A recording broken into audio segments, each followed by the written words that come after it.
here we go. Okay, so hi, Ivan. Hey, Cheri, how are you? I'm doing good. Thank you so much for doing this interview. Everybody, I am interviewing Ivan Blazquez, who has a really awesome YouTube channel. I just found him. Actually, I think he found me. Yeah, that's right. We met a few weeks ago on YouTube, and Ivan, do you want to sort of tell people how we met? Yeah, well, first off, I came across your channel and I was immediately, obviously you're very physically attractive, and so I just said you were attractive, incredibly attractive on many levels, and then you said, oh, you're so sweet, thank you, and then I said, you have sexy legs too. Yeah, but then I kind of softened the compliment by saying nice glow and healthy look, and you said, I feel inclined to mention right now that I'm so totally happily married, but I appreciate the compliment. I appreciate the compliment. That's exactly what happened. I didn't want to be like misconstrued as that kind of like guy, so I just said thank you, that is an important piece of information, moving on now. That's exactly right. No, so I have to put this in perspective. I completely appreciated the compliment. It was wonderful to hear. I am married, and he was completely gentleman, backed off immediately. So, but it was a really fun start to our friendship here. So as soon as we cleared up that confusion, I asked Ivan if he wanted to do a YouTube collaboration, because I went to look at his channel and wow, he's got, over 800 videos, over 6,500 subscribers, and you're a Nutritarian. Yeah, I thought that was really unique on your part, being Nutritarian too. I thought that was like perfect, I figured like, what are the odds of that? And also, it's such a rare combination. Exactly. And I felt the same way. So when I went to your channel, there's a set of vegan bodybuilders who kind of have made a name for themselves, but I don't know a single Nutritarian bodybuilder. So that for me, I was like, wow, this is so cool to see this. And so when I saw your channel, I just thought, oh, this is a perfect opportunity for us to collaborate, because guys, I want you to go take a look at Ivan's channel. He's got some really great videos on there. We'll talk more about that as we go, but this is a really cool collaboration for me to be able to talk to someone else who's so high-level Nutritarian. So let's get into it a little bit, Ivan. So we know you're single. Are you looking to mingle? Well, they always say, like, usually find somebody when you're not looking. So, I mean, I'm definitely, like, single, and I definitely am looking to mingle, but I'm also kind of focused on career, and I know that's cliche to say, but I'm really passionate about what I do, this health and fitness field, and I really want to just be able to like leave this earth and know that I've made a difference and I've left my footprint, That's really great to hear. I mean, I think that both of us, that's something that we share, wanting to be able to spread the message and do the best that we can to share that message in our own ways. Of course, for me, it's more from the recipe, the food standpoint, and sort of the information. I'm more of like the emotional kind of information side of it. How do you do this emotionally? And you, Ivan, are definitely so knowledgeable about the scientific stuff behind all of this. And of course, I know a lot of that too. It's harder for me to sort of call up whenever I want to know about it. But you just know all the things, and you know everything to do with health and fitness as well. So tell me a little bit about what's your background, and how did you become a Nutritarian? How did you become a trainer, that sort of thing? Tell me a little bit about you, Ivan, as a person professionally. Okay, first off, I knew I wanted to be involved in this field. I came up, I was playing football, high school, then I played college, and then once that was done, I was just like, I want to be involved in physical activity, some field. So initially it was maybe a strength coach, but long story short, I ended up going to University of New Orleans. I got a bachelor's degree in exercise physiology, and I became certified as a personal trainer there. And then I decided to go back from a master's. I was a graduate assistant, so I actually had the privilege to get a master's degree, and it was pretty much, I just had to pay for books. Tuition was covered. Nice. So that was in exercise physiology, and then I published my thesis as an abstract. And then after post-grad, I wanted to get it published as a full-text publication, and I did. That was in 2000. Yeah, and we can link that at the bottom of this video so people can click it and see it. Absolutely. But I also got a paper published outside of an institution. In fact, my affiliate, I listed it as Jewish Community Center New Orleans because that's where I work. And I did this in 2012. I collaborated with a professor from the University of Arkansas on an exercise called the modified razor curl. It was an exercise I improvised, and she was so interested that she did a study on it, and she asked me to contribute to the paper, and I did. And so my name. Wow. Yeah, so I've got at least 2 full text publications out there, and then I got into bodybuilding initially as just a natural bodybuilder. That was the one thing that I was always very emphatic and passionate about, was proclaiming my drug-free status, because I think that's so inspirational, especially nowadays. It's just, it's really hard to find many true hardcore naturals, Not just in the bodybuilding, but I think it's in all of society in general. These people are trying to take shortcuts to get to health or to get to fitness. And I think that's as a nutritarian, that's what we realize is not the way. It doesn't, we don't want to ultimately harm ourselves or damage our bodies. We want to have the most healthy bodies possible. So I really respect that. Oh, thank you very much. Yeah, I mean, and that's how it started. And, I went full circle. I tried to, that's the thing about it, is that you can study as much as you want, but the real information comes from applying what you've studied into your own life, and that's experience. Yeah. So I integrated, knowledge with experience to really kind of formulate and understand kind of, how I responded. So I bulked up once, and, I did the high protein diet, same old bodybuilder stuff. The good news is I took the best and I left the rest when it came to bodybuilding. So, so basically, in 2013, that's when I really kind of dived in. And what got me to go vegan, particularly Nutritarian vegan, was there was this couple from Australia, and they were like incredibly lean, and he was 80% plant-based, so he wasn't fully vegan, but they were following Dr. Joel Fuhrman's principles of nutrition. And I just remember once I got on to following that, I got leaner. And the prerequisite for me was to encompass health with getting leaner, not just getting leaner at the expense of health. So that was the biggest thing, and that's what made this such a rare thing for me, because it's kind of like a lot of bodybuilders they're not hardcore health. It's all about just how you look on stage, and if you feel like crap, that just comes with the territory. For me, it's like I wanted to feel my best and look my best. That flies in the face of common bodybuilding thought that you have to feel your worst to look your best. I actually accomplished that. I actually felt my best and I looked my best at the same time. So I've been this since 2013. So this is my 3rd year, and I really don't see any chance of me going any other way. I mean, it's just, to me, it's just, I don't know, it's made eating such a harmony, That's so inspirational. Thank you for sharing that. I think that's really great to hear that you felt your best when you did this. When you talk about these other bodybuilders who are probably taking these crazy supplements and doing all this crazy stuff, and maybe their digestive systems are all messed up and they've got to do all of these things to get to this goal, whereas what we think of as nutritarians is we want to feel good while we're doing it. I hear so many people talk about they feel so much better when they start eating this way, and I think that is a really, really good key. Tell me a little bit about your eating style. Do you mostly cook at home, or do you eat out a lot? I cook some at home, not really. Since I'm nutritarian vegan, I actually eat a lot of raw food, so it's actually a very low stress diet, because you don't have to cook a lot of the foods that you eat. As far as beans go, I haven't mastered the cooking art like you, so I basically just get canned beans.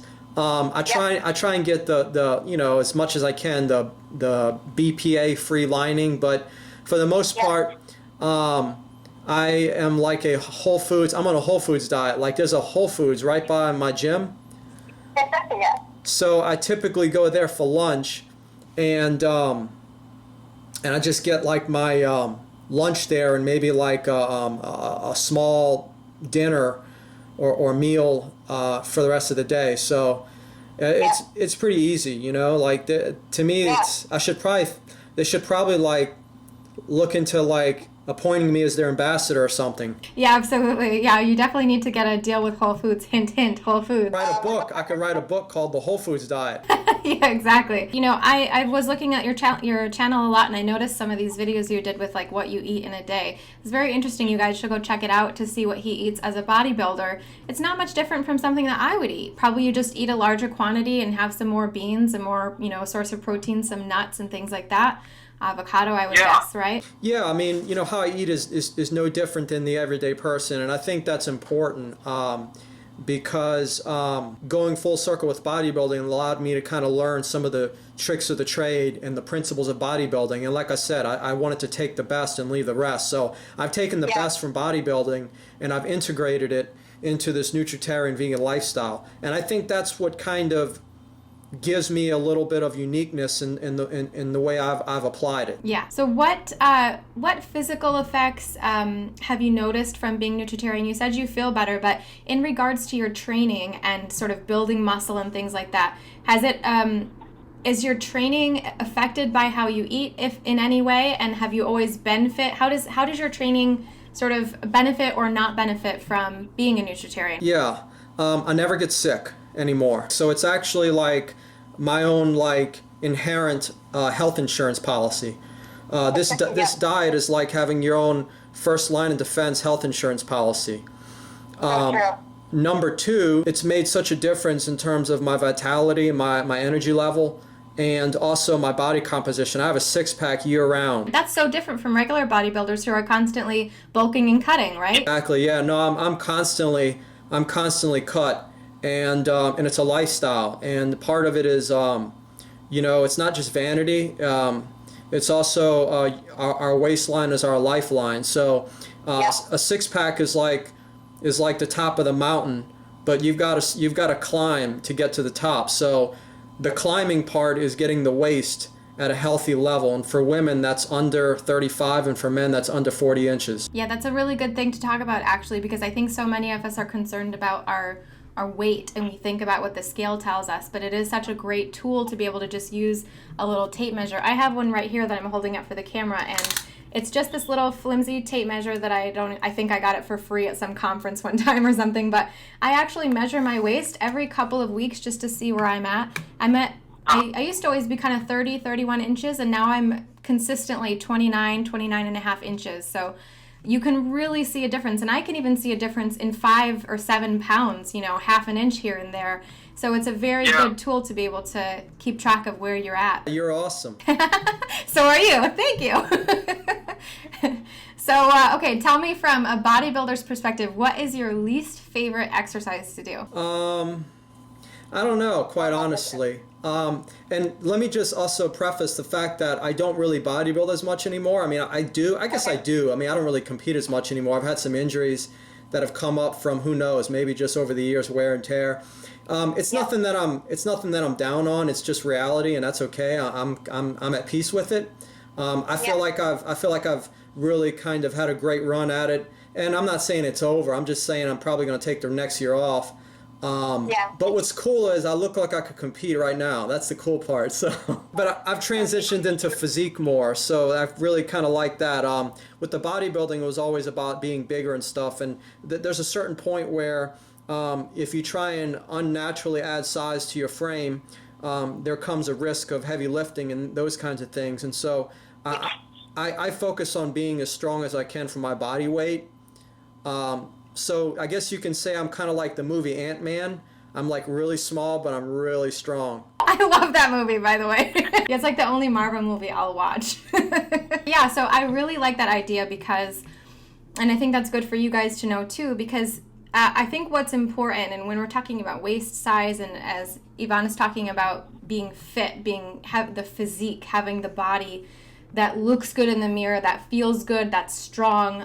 You're not trying to like gain all this weight. Of course, you can gain weight on a nutritarian diet. There are, weight plans for athletes and things like that. Just really comes down to just getting more protein, more nuts, more beans, more things like that. But when we talk about just being healthy, keeping our bodies healthy and fit, having a good musculature, having good tone, things like that, we so often just focus on the weight loss when what is so important is kind of everything. having all of those factors, the food, the not smoking, the good blood pressure, the good cholesterol, having the correct waist size, all these little factors, these risk factors that can lead to disease in the future. It's great to have all that stuff figured out. So when you talk about having a good physique, I think that's a really important thing to keep in mind. It doesn't have to be about bulking. It doesn't have to be about losing a ton of weight. You can quote unquote like lose weight. You can look completely differently if you just tone your muscles and keep the same weight too. Yeah, I mean that's what I'm about. I'm that friendly, cool bodybuilder who kind of I have like an open arms welcome to everybody. And so I'm willing to share some of my secrets as far as how I've been able to attain my results, but at the same time I also give advice that's really practical for everyone. It's not just advice for those who are like are really kind of willing to take higher risk, and I mean it's not necessary. So that's good to know. People are interested in learning how to get fit. They don't want to be a bodybuilder per se, but they just want to be more fit. I think Yvonne's channel is a great place to go and contact him for that.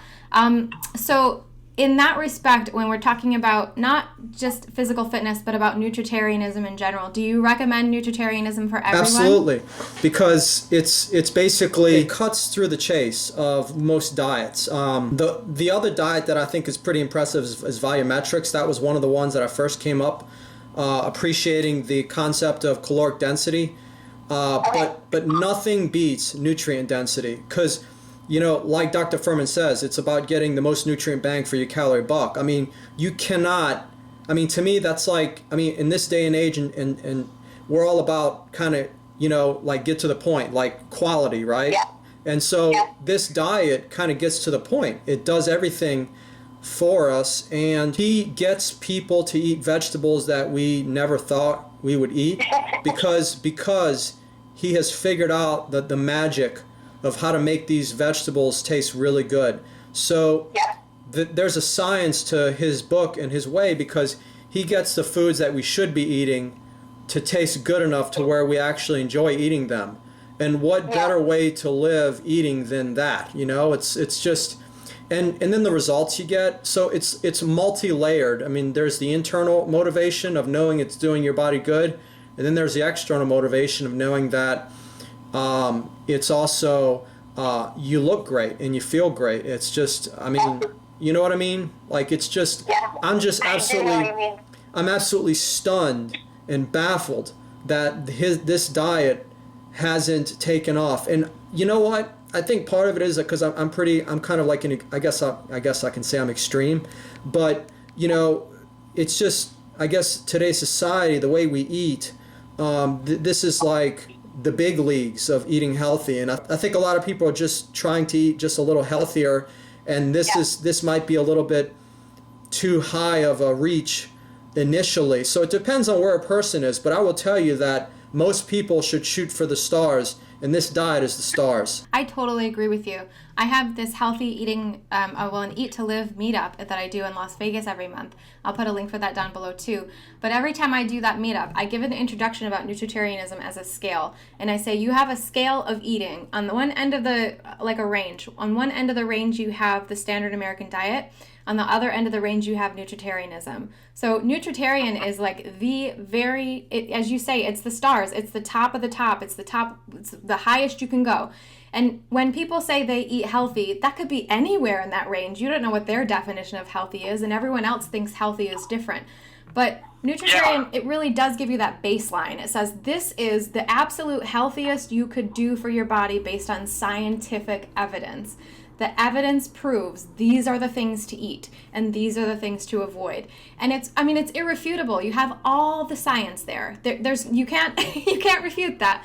And so when people choose to go from the end of the spectrum more towards the middle of the spectrum, or they don't even know that end of the spectrum exists, it seems like such a long shot. But when you get into it, and when you really start playing with the recipes and going to Whole Foods and experiencing new places and things that you've never tried before, you start to go, oh my gosh, why didn't I do this before? And it's not just the research too, because you have skeptics out there. It's also, by and large, it's supported by most medical organizations and reputable health organizations. And that, in a sense, is he's not telling us anything that we already don't know. Fruits and vegetables, nuts and seeds and beans.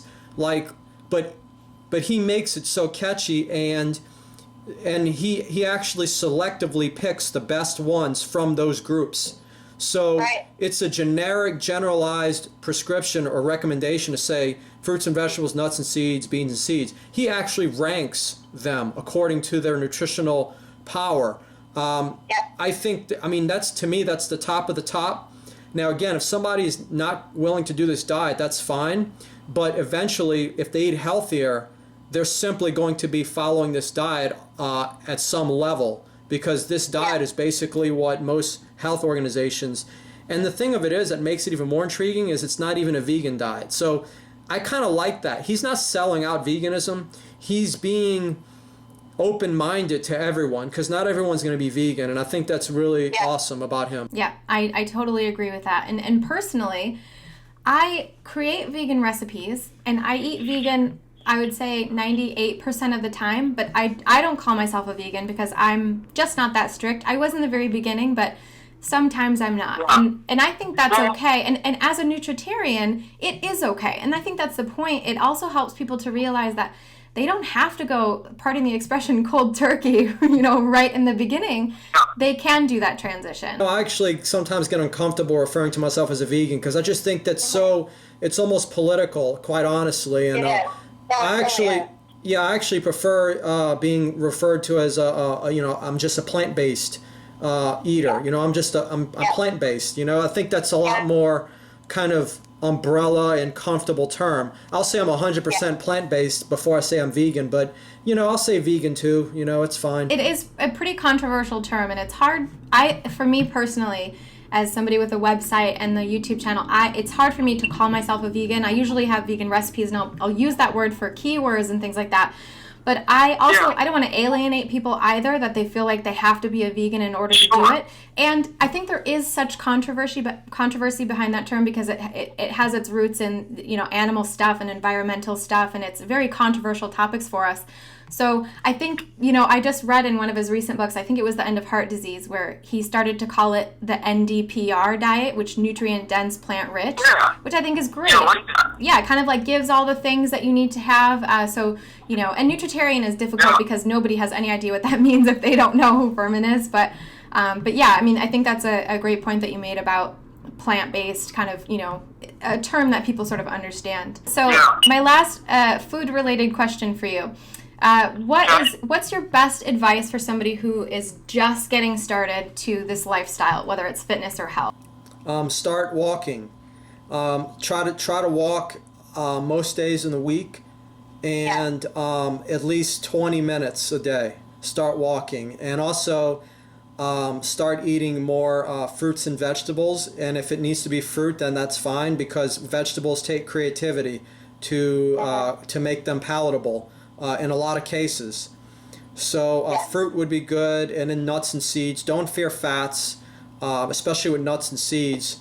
Those are the good fats, and those fats, I actually like this is theoretical, but I'm going to share this because I like to kind of give these golden unique nuggets of information.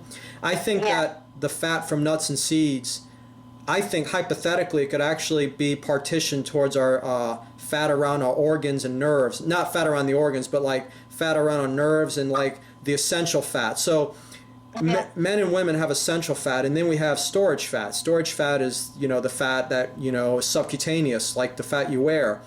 Essential fat is like the fat that is in our brain, the fat that's in our cell membranes. I think nuts and seeds go towards our cell membranes and our brains, probably a lot more so. Now that's hypothetical, but that's the way I like to see it, because when I think good fats, I think fats that actually go to the places that actually need to have fat for actual function.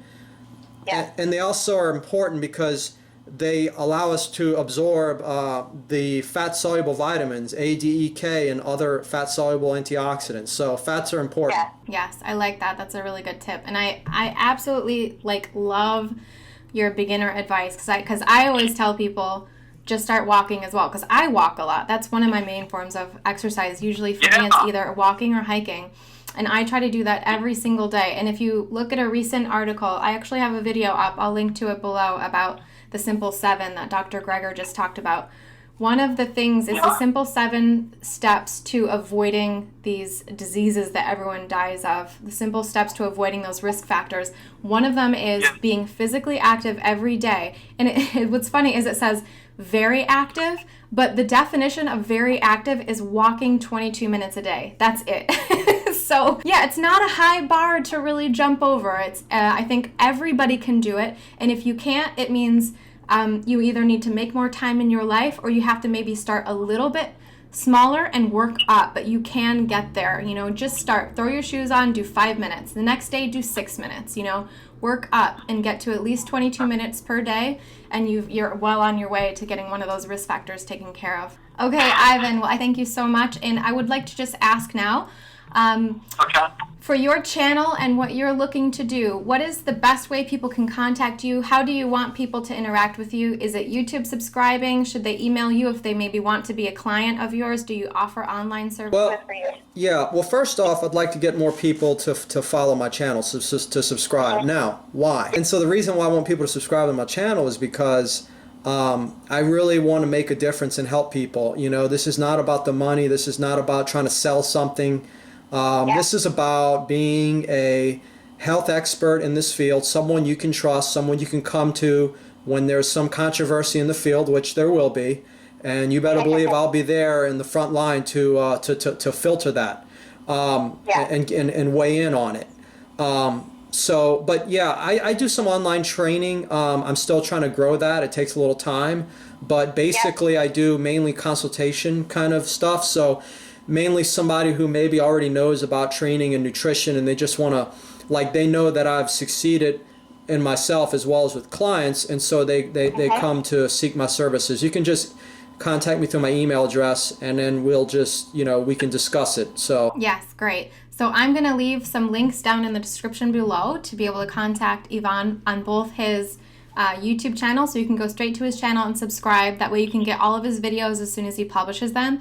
And if you want, so I'll also put his email address down below too, so you can email him directly if you have any questions or need consultation or anything like that. So thank you so much, Ivan. This was just fantastic. I love to hear your point of view, and I really appreciate it. And I hope that you guys all got some really good tips out of it. Cheri, you're awesome. I'm so glad we did this. So Me too. And I see more collaborations to come in the future. So yeah, absolutely. Thank you. Bye-bye.